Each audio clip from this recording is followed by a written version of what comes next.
trying to find a solution to this everlasting problem of the charity mindset. So tonight, again, I want to thank you guys. You're the supporters of this ministry. And talking with Tom, he's at this point that he's really needing to grow. He does a lot of work. He gives up a lot of his family time and stuff doing everything himself. And the idea here tonight is to share with you guys what's going on, but it's also to inspire you not only to give, which you already do, but to invite more people to hear more about this ministry. Because the truth is, if there was 170 people in this room, it would be less of a burden on you guys. And I'm sure you would like that. So without further ado, we're going to play a video here from Amen, who's in Ethiopia, and he's one of the leaders over there. And then Tom's going to come up and share a quick PowerPoint, and hopefully you guys have some questions that we can answer after that. Thank you.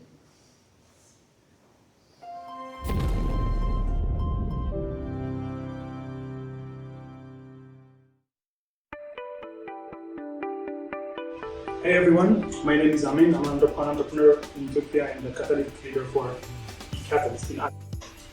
Very glad to be addressing you today via this video, and I simply want to start by stating my conviction that entrepreneurship is the paramount tool that we have to transform our nation. This shared conviction, it is almost miraculous that Thomas and myself crossed paths and were able to kickstart Catalyst in Addis.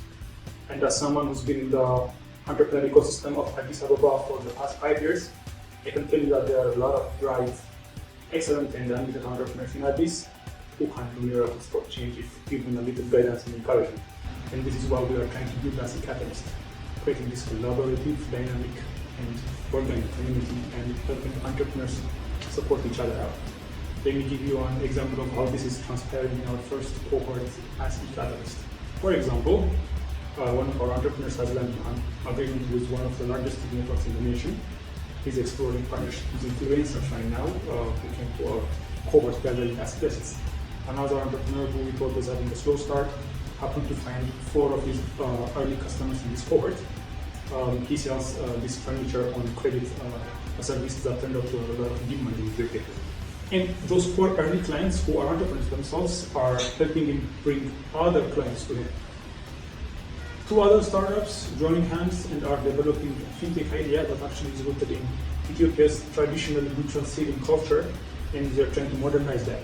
I'm excited about that. And the other 2 entrepreneurs who are also partnering to explore coffee exporting business, and other significant successes that we are observing right now. And all of this is happening in a relatively short period of time, and despite the very limited resources that we have. So all to say that things are happening on the ground in this corner of the world, and it's not secret that this corner of the world is characterized by poverty and underdevelopment. And I'm grateful for you all for standing with Thomas, because I think he understands how to transform a community like ours. He's been here multiple times, and I believe he has the passion, the knowledge base, and also the experience to do just that. Finally, I just want to quote from what I read last week, the previous week, from a book from one of my heroes, Professor Muhammad Yunus, and it goes like this: when we want to help the poor, we usually offer them charity. Most often we use charity to avoid recognition, recognizing the problem and finding a solution for it. Charity becomes a way to shrug off our responsibility. But charity is no solution to poverty. Charity only perpetuates poverty by taking the initiative away from the poor. Charity allows us to go ahead with our own lives without worrying about the lives of the poor. Charity appeases our conscience. The real issue is creating a level playing field for everybody, rich and poor countries, powerful and small enterprises, giving every human being a fair chance. That's what we're trying to do at Catalyst, and by supporting Catalyst, you are directly supporting sustainable development that goes beyond giving charity. So yeah, I wish you all to have a good evening, and hoping to hear back from you soon. Thank you.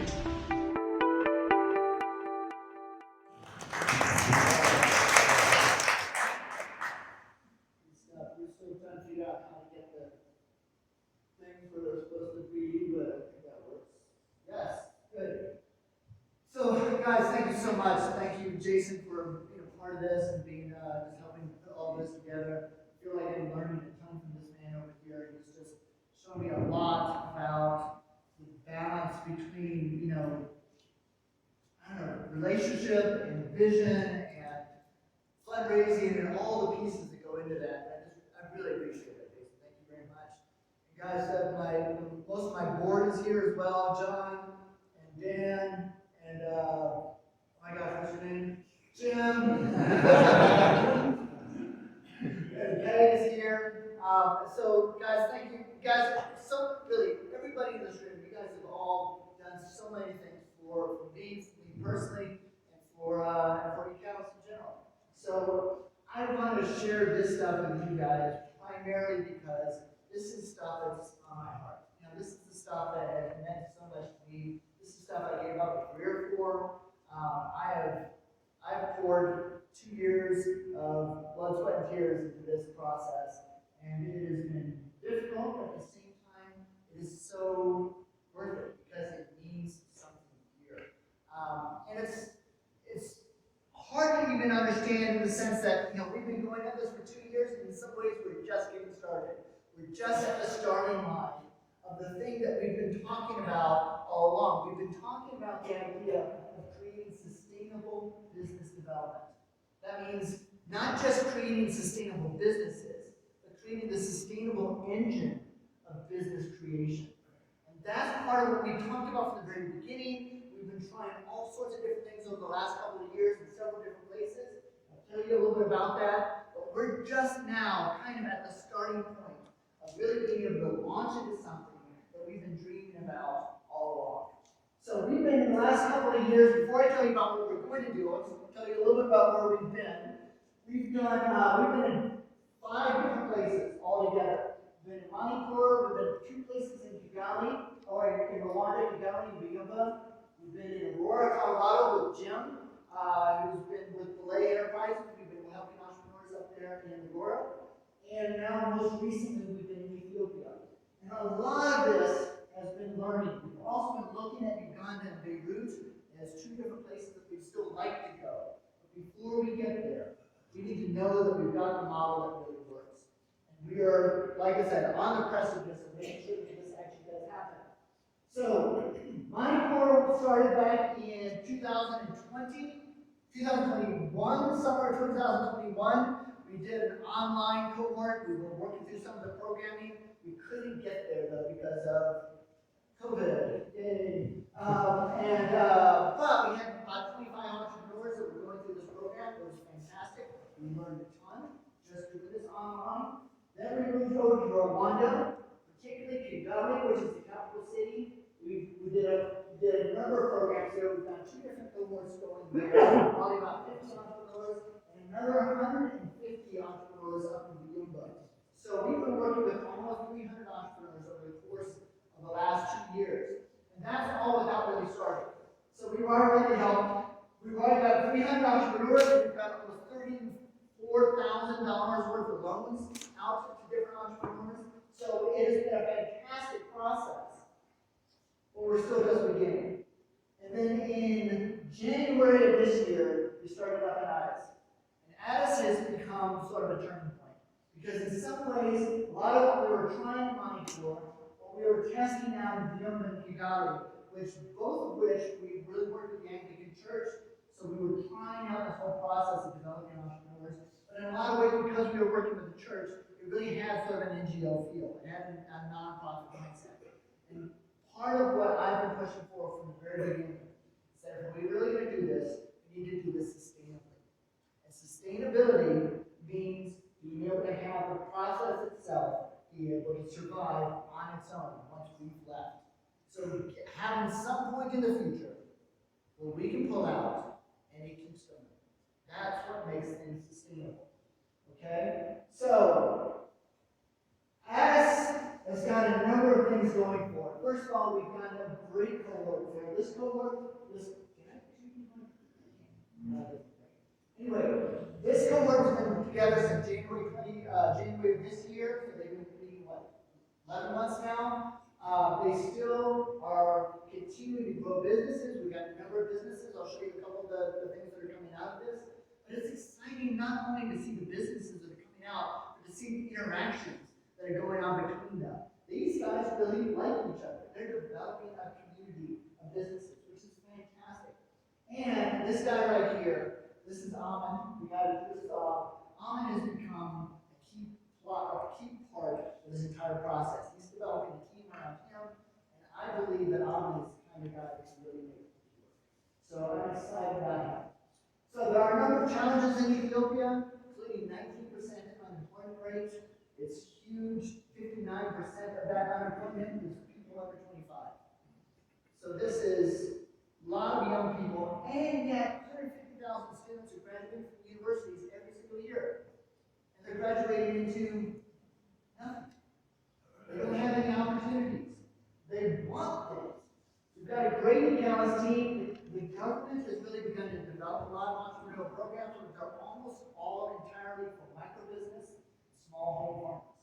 So it's all the lower end stuff, which again is good, but it doesn't change things. I want to explain to you really why that is. So we believe that this is a perfect moment in time to start building some development in Ethiopia. You've got a hungry population, a frustrated population that wants to create things and needs the opportunity and the capacity to be able to do it. So this is perfect. This is where we want to go. But the main reason, before we even get started on what that is, I want to explain to you why we want to do this. Because I believe that ECatalyst is doing something that really very few other people are doing. There's a lot of people out there doing charity. There's a lot of people even out there doing some entrepreneur stuff. But there's a problem with all of what they're doing. And until you really understand some of the economics behind it, it's a little bit tricky. So I just want to explain a little bit about this. Charity is tough. Charity is always welcoming. People always care about it. But as Muhammad Yunus said, there's a way in which we can give charity because it's an easy thing to get, to relieve ourselves of responsibility. It can also be toxic.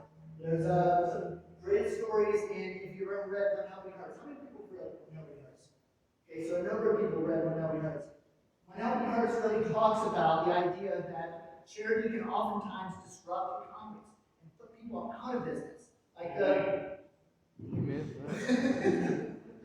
so, and it creates cycles of dependency. Because once if I gave you $10,000 a month for the next 2 years, you'd stop working. I mean, why? Nobody sets out to be dependent. But if people just keep handing you money, there's a place where you start just looking for the money that's in people. You don't build anything because you don't have to. And until you have to, there's no reason to create. But that creation is exactly what creates this utility. And charity also has a tendency to treat only symptoms. In other words, people are thirsty, people are hungry, people have diseases. All of those things need to be taken care of. But just because you feed somebody who's hungry doesn't mean that you're taking them out of poverty. Hunger came from the fact that they couldn't provide for themselves. They need to be taken out of poverty. They need to be given an opportunity to get out of poverty if they're really going to eat on their own. Does that make sense? Or we can continue to go and feed them today and tomorrow and the next day and the next day and endlessly go into that process. That's what charity does, and that's where the dependency comes from. Entrepreneurship, though, does something different. The main thing that I like about entrepreneurship is it creates ownership. Ownership is what makes people want to do things themselves. When people build their own business, Parker, when you build your own business, this is something that's valuable to you. You want it to succeed. You're willing to stay up late at night. You're willing to do what it takes to make sure that things happen. That's what entrepreneurship does. That's what ownership does. So entrepreneurship is an automatic form of ownership. You can do it in some other ways, but entrepreneurship automatically does that. Plus, it's dignity. When we give charity, there is a sense in which you're saying, hey, you're the kind of person that needs help. Let me help you. Okay? And that process, nobody wants to be the kind of person that needs help.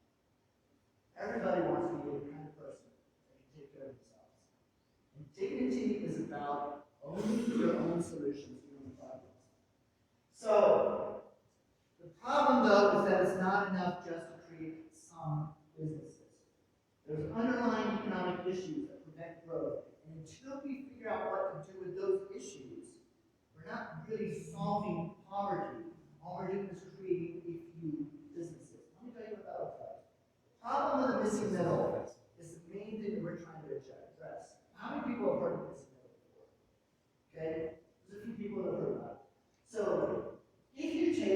graph. This is mathematics. Sorry guys, just have to deal with it. Okay? Number of businesses on the vertical axis, on the horizontal axis is capitalization level. So microfinance being down at the bottom, large capitalization being up at the top. Developed countries like the US look like this. So we've got a large number of very small businesses, we've got a number of medium businesses, and Jeff Bezos is about 3 blocks down that path. Okay? But what this means is that if you're down here, you've got an American dream. You know you can rise up and you can build your business, and there's resources all through this that give you access to keep moving. That's what makes the American dream an American dream. It's not the same case in the developing world. The developing world tends to look like this. There tend to be a lot of micro businesses. There's a few businesses up at the top. There's almost nothing crossing it. What this means is that you can develop down here, you can do more and more micro business, but you can't pull out of that and go up here. The hard part about this too is, so this is the space we call missing middle. The hard part about this too is that most of our entrepreneurial efforts, when the West comes in, and we want to support people doing entrepreneurship, we usually do it in one of two places. We do it in microfinance, which is all down here. Okay? And again, I'm not talking about microfinance. Microfinance is a fantastic thing. You get a family off of poverty. But it's not developing an economy because you're not building jobs, you're not creating transactions that need to happen in order for the economy to develop. So you have a wide population impact because you can give out, $1,000, $100 loans. It's not really least expensive, but it has minimal economic development. The other thing we tend to do is large-scale impact investing.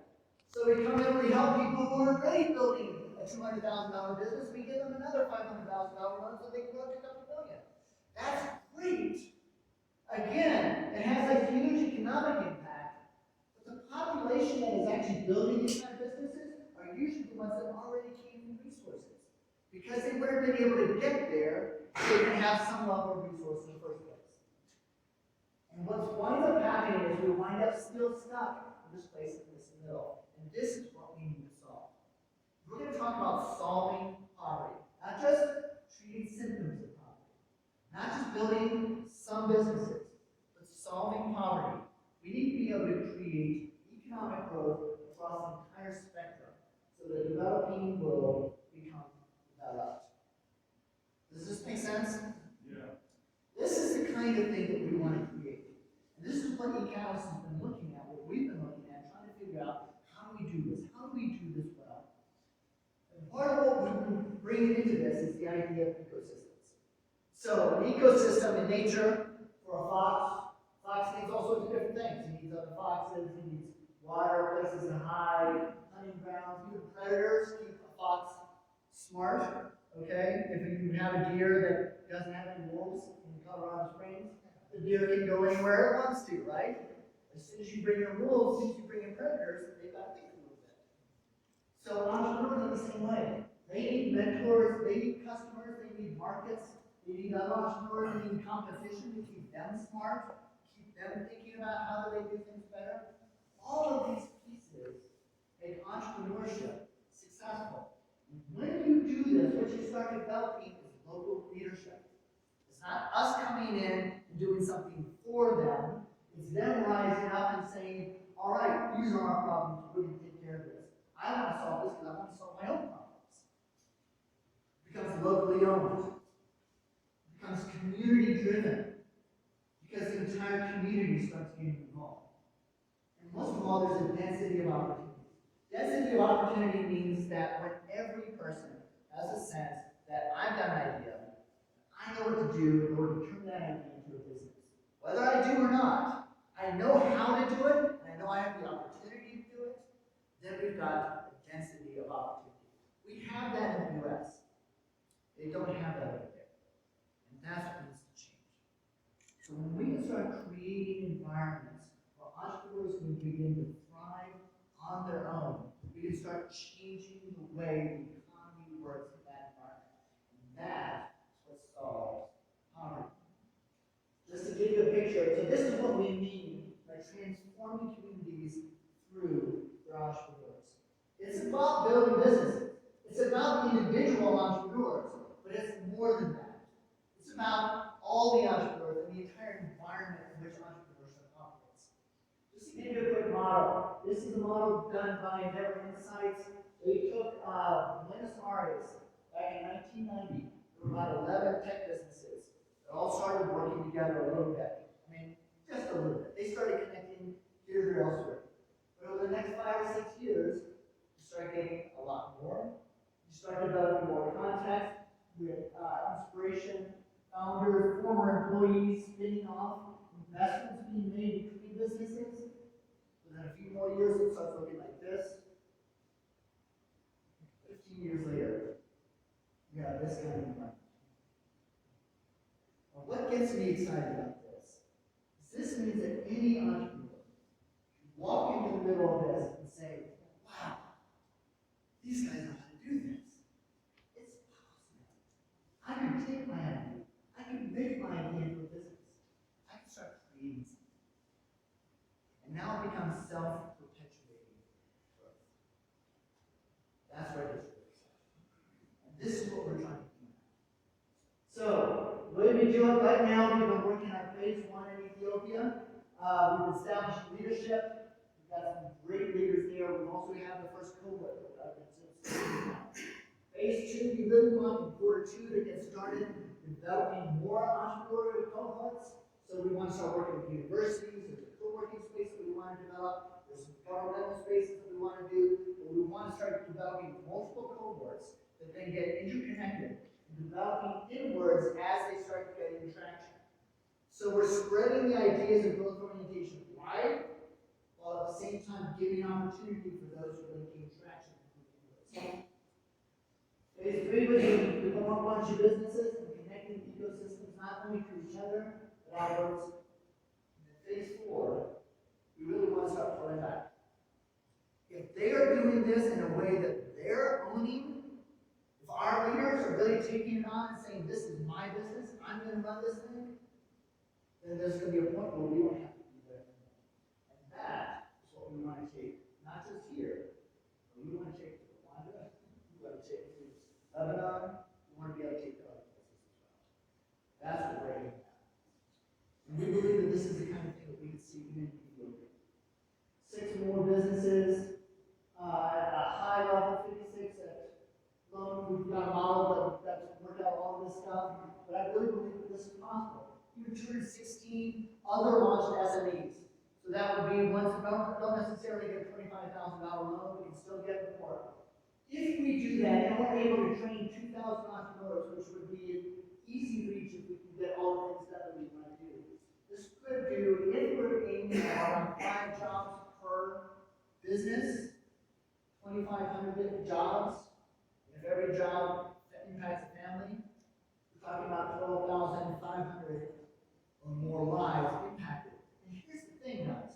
The impact that we're talking about right now is about 80,000 for a one-time investment into Ethiopia.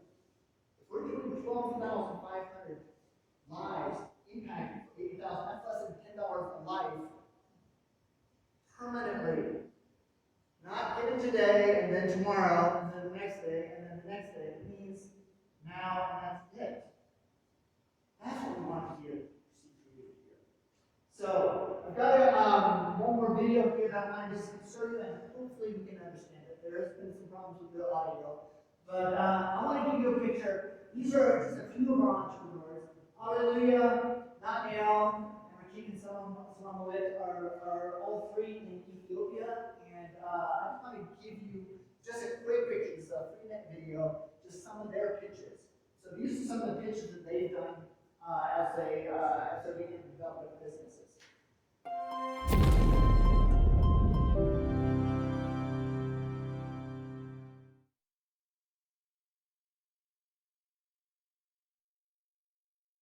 Hello, my name is Salome Belacho, co-founder of Taras Laundromat. I want to start with a simple and plain statement that is, each and every one of us need clean clothes, but not every Sunday should be a laundry day for us. This is precisely why you need Taras on-demand laundry app and services. to make your Sunday what they're made for, relaxing. Darat is a woman-owned laundry business that provides full washing, drying, optional folding, with the first Ethiopian on-demand laundry app that offers a doorstep convenience of pickup and delivery system.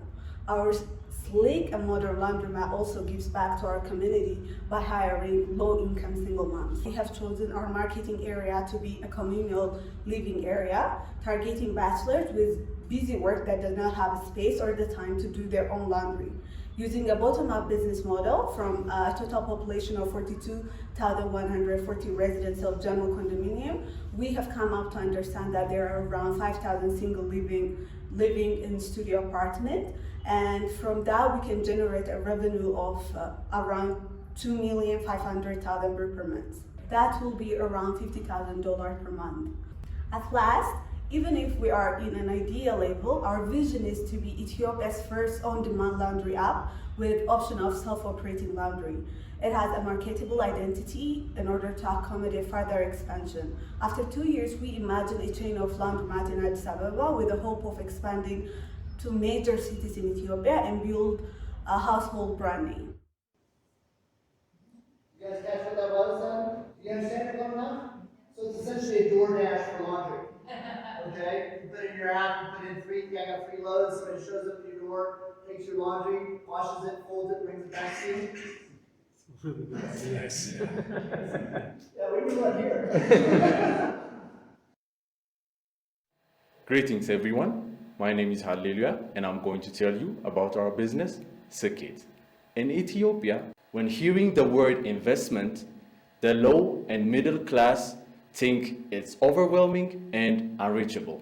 Well, ECatalyst is here to change this dilemma by providing an investment platform where people can invest their money on a poultry farm and earn a monthly passive income. Well, if you are wondering why we chose poultry, the main reason is for its wide supply and demand gap and also having years of experience on poultry farming. We are looking for 2,300 USD to validate our business, which will be returned in 4 months. Thank you for your time. So just real quickly with him, so you guys get the idea. So he is the middleman between investors and poultry farms. And the idea being take a lower income or middle income person, they can invest $1,000, start a poultry farm, go through a 4-month cycle, and they can return on investment right away. And then they can do it again. And that's the way that they're actually trying to work the whole thing. So it's one thing too that he's asking for. He's asking for $2,300, which we're actually already getting to him. But what that is a catalytic loan. What I mean by catalytic loans is this is long before angel investments or even early startup loans. What these are loans that are attempting to give the entrepreneurs a chance to test an idea, to try something out. Because entrepreneurs need this. They need to be able to go out and experiment. A lot of times they're going to fail. And that's okay. But they need the opportunity to do it. Because how are you ever going to build something if you don't sure that it's actually going to work? So that's part of the process. Got one more for you. Hello, I am Nathanael Tlae, presenting you Branna Audiobooks. I am exporting African literary arts and creative developments using a platform like Netflix, but for audiobooks, Branna Audiobooks. There are millions of African diaspora abroad looking to connect back to Africa. And Branna is made to be an independent platform to serve their literature needs. I'm asking for $1,100 to prove the tester market on a large scale, test the performance and outlook of the platform in the next 3 months. When I'm successful, I will be ready to fully engage into the African diaspora and African children in the world at large. Thank you. What? He's asking for. So what he's asking for, well, what's he asking for or what's he doing? Yeah. What- So he is basically doing audiobooks in Ethiopia, so in Amharic. So Amharic literature in audiobooks for the Ethiopian diaspora that lives in the US or lives in Europe or other places. So in other words, if you go someplace else and you've got only people around you that speak French and you can only read books that are written in French, that at some point or another, you'd really like to read a book in English. So that's what they're saying, is that people are coming out of Ethiopia, they come to the US, they can't find any Ethiopian literature. So he's trying to provide audiobooks for people who are outside of Ethiopia. Does that make sense? So again, he's in a testing phase. This is a new idea. He's not sure if it's going to work yet, but he's wanting to try. And as part of that trying, that is part of the process of growing something. Because even if he finds out that this doesn't work, at some point or another, he's gone through an experience of building something. And he's figured out a lot of stuff in the process of that. And if he comes to the end of this and he says, wow, this is not going to work, that's a win. Because not only is he not wasting his time doing something that isn't going to work, he's got all the experience. The next thing he tries is going to be successful. Or it's got all the more possibility of being successful. Does that make sense? So I just wanted to give you a couple of faces to be able to put some of the ideas that we're talking about. Whoops.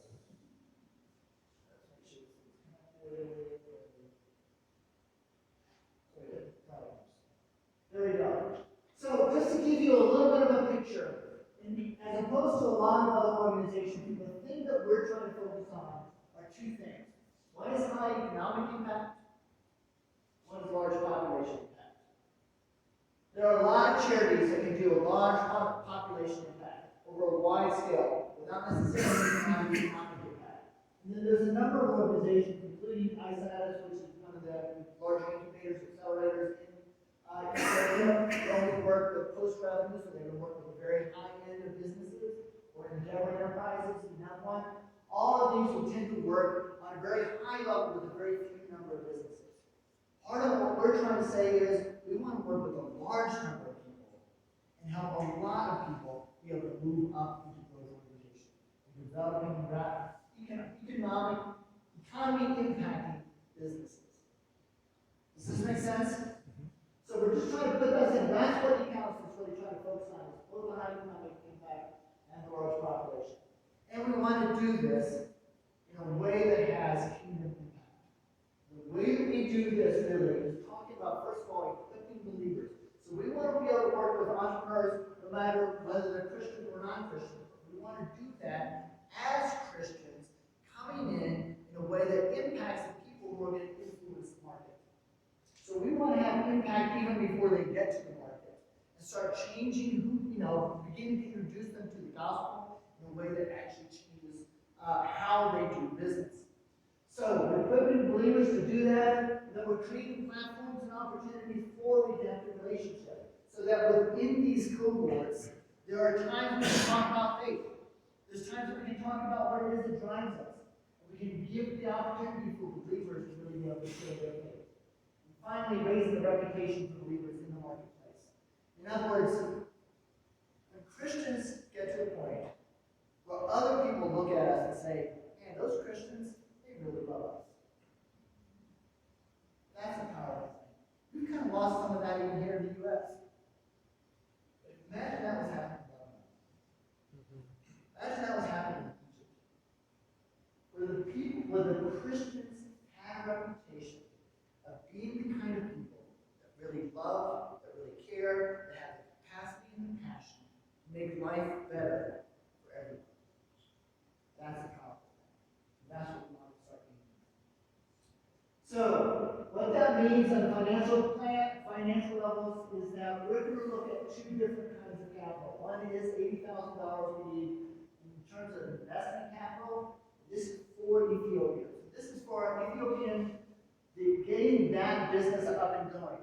Our salaries in the U.S. do not come from that. None of our operational expenses on the U.S. side. This is entirely for the Ethiopian side. So they will be paying for our travel as we go back and forth. This is concessionary though. What I mean by concessionary is that we want Ethiopia to pay this back. And the reason we want them to pay it back is because we want them from the very beginning to start developing revenue. To think about developing revenue so that they can pay it back. Because that revenue is what's going to sustain them after we're gone, after they finish paying off that loan. So that's part of what we want to be able to do. But this is a high-risk space. And part of what I'm trying to explain to people who really understand investment is, look, we get investment. You invest in things that build value because that's where you're going to get return. When you build value, create things, it builds a return on that because it's valuable stuff that you're creating. But then we take charity, we throw it into a black hole that never comes back. If we can take those charitable dollars and put it instead into just places that aren't necessary to build anything, but build value with them, but do it in that high-risk space where it might be harder to get it back.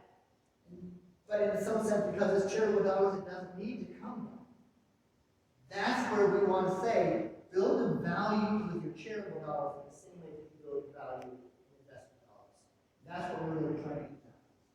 So this is also going to be combined, so we will be paying back in loan at 6% over 5 years. And we're going to combine this with $10,000 for the local equity that Ethiopia is intending to raise in Ethiopia among Ethiopian investors.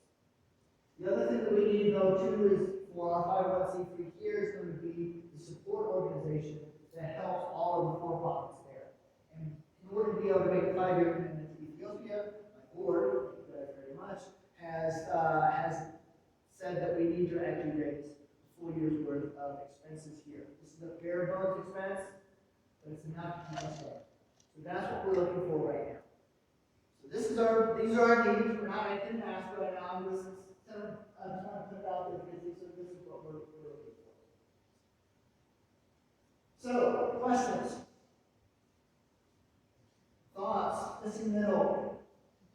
Economic development, entrepreneurial ecosystems. What can I help you with? What kind of vetting process do you have for your entrepreneurs? How do they find you? How they find it? Well, first of all, in a lot of the developing world, there's a lot more people actually looking for some help with entrepreneurship. So finding them is not nearly as difficult as it might be here.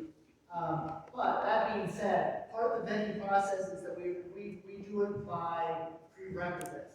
So in other words, in order to get into we have an ideation process, which is more of a one-day thing. It's an open-ended thing that introduces an ideation canvas.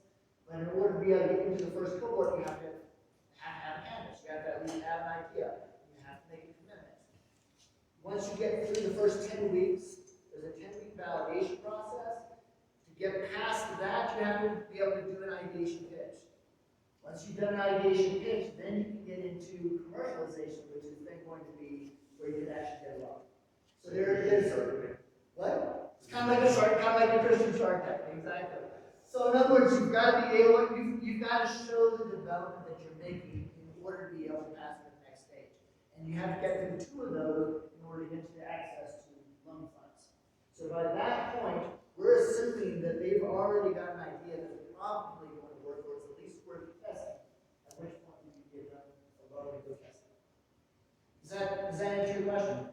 And then from there, then you connect them with angel investors. Uh-huh.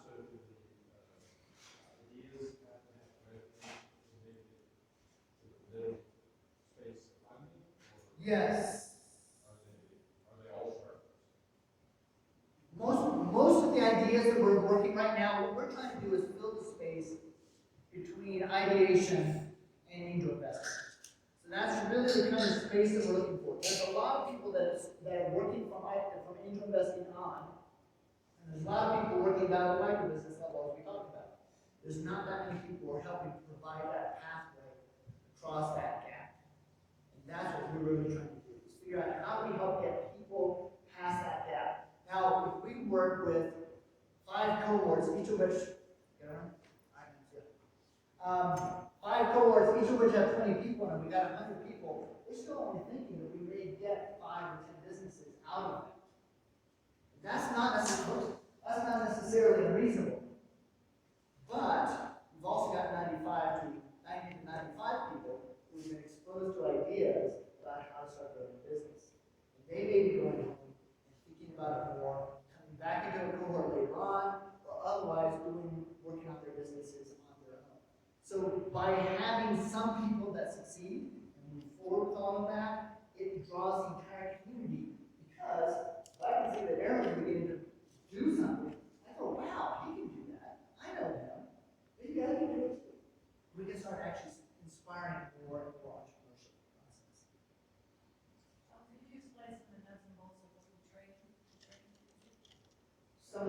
this in both, like some material kind of materialism. Okay, so sure, a lot of work. What was that? She was asking for the nuts and bolts of what what our training is about. And here, one thing I want to say too, there's a lot of entrepreneurial training out there. Okay, you can go on YouTube and find an awful lot of stuff. So we're not necessarily trying to say that our training is the best necessarily. Part of what we're really focusing on is community development process. And that cohort is getting together. The most important thing about learning who your customer is having somebody next to you and say, hey, is that really your customer? Are you sure about that? Because when somebody next to you is challenging you about it, you have to think twice about it. So when we get entrepreneurs to start challenging each other, thinking with each other about their answers, they're going to start growing even more. So things we will start working on, I can't give you the entire thing, but how about this? One basic nugget. Talk about innovator's bias. Anybody know what innovator's bias is? Innovator's bias is the idea that if I created this, if I took my time and I sewed this thing, I'm really gonna like it. I think it's awesome, but I think everybody else is gonna like it. You're gonna like it. You're gonna want to buy it. You're gonna want to buy it. You're gonna want to buy it. And I just assume because I created it that everybody else is gonna love it as much as I do. And that's just not the case. Okay? Any more than anybody else's baby, if a woman has a baby, everybody else is going to think that baby is cute. They may want to hold that baby. They may want to cuddle with that baby. As soon as that baby starts throwing up, they're going to hand it back to the mother. it's not something to be offended by, but that mother is going to love that baby more than anybody else. The same thing goes with our products. So part of what we need to do then is go talk to customers. Go find out what it is that they want. Because the reality is, I'm never going to see this product from your perspective. I'm never going to, because I created it. So I'm always going to have this perspective. So part of what I've got to do is find out, how do you see it? Because I'm never going to see it from this side, but I can hear you talking about it. And that's what's going to help me understand what makes this product, and what makes it valuable to you. And if you would actually want to exchange value, i.e., buy it. So these are some of the basic things. We talked about how do you segment a market? How do you think about who you're actually selling to? Who are the kinds of people you're selling to? Rather than just putting a product out on a table and hoping people buy it, actually figure out who you're actually aiming at. And then go find them. So all of these processes are from the basic level in our training. Is that? Oh, okay. There's a lot, but I'm very impressed with the training. Well, thank you. So yeah, it is a 20-week program. And that's getting them into incubation. After they pass through the second level, we can start introducing them to angel networks, and we get them into mentoring. So that's where the real sort of growth begins to happen. Once they've actually got to the point where they generate some level of revenue. Other questions or thoughts? Yeah, Mark. I know on a country by country basis, there's just all over the spectrum difference in the things you're discussing. Like, obviously, in a place like America, there's huge amounts of investment capital on the sidelines, and there's reliable legal systems to a certain extent, and things of that nature. But obviously, some countries are just on the other side of that spectrum. So, like, take sub-Saharan Africa, for example. I've heard Rwanda, as an example, are trying to position themselves as the Singapore of Africa and low regulation and those kind of things. But obviously, other countries are just more corrupt, and there's less reliable legal systems and less access to capital. So, for you guys, is there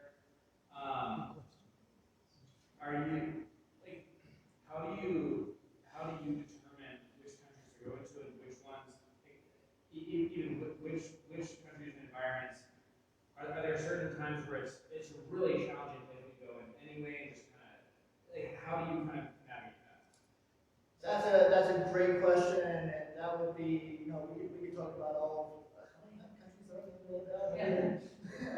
But there have to manage each challenge depending on the place that you're talking about. Ethiopia, part of the reason we really like Ethiopia is because they do have a good like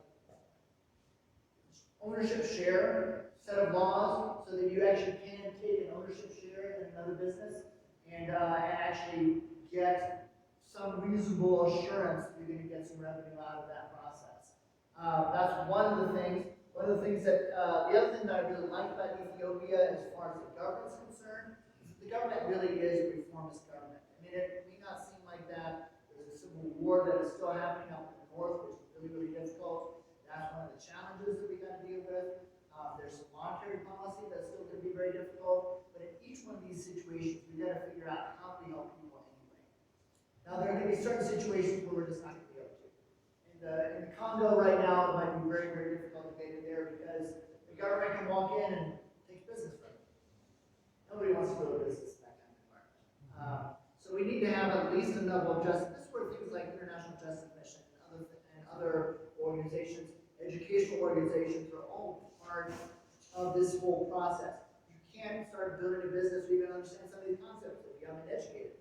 But then you can apply these concepts because there's not some level of justice in the process. So all of these pieces have to fit together. The part that we really want to focus on is the part that we feel like is not being addressed as much. And that's trying to get these entrepreneurs up. So yeah, so Barker, it's a complex question that you're asking. But I hope that gives a little bit of an answer. Any other questions?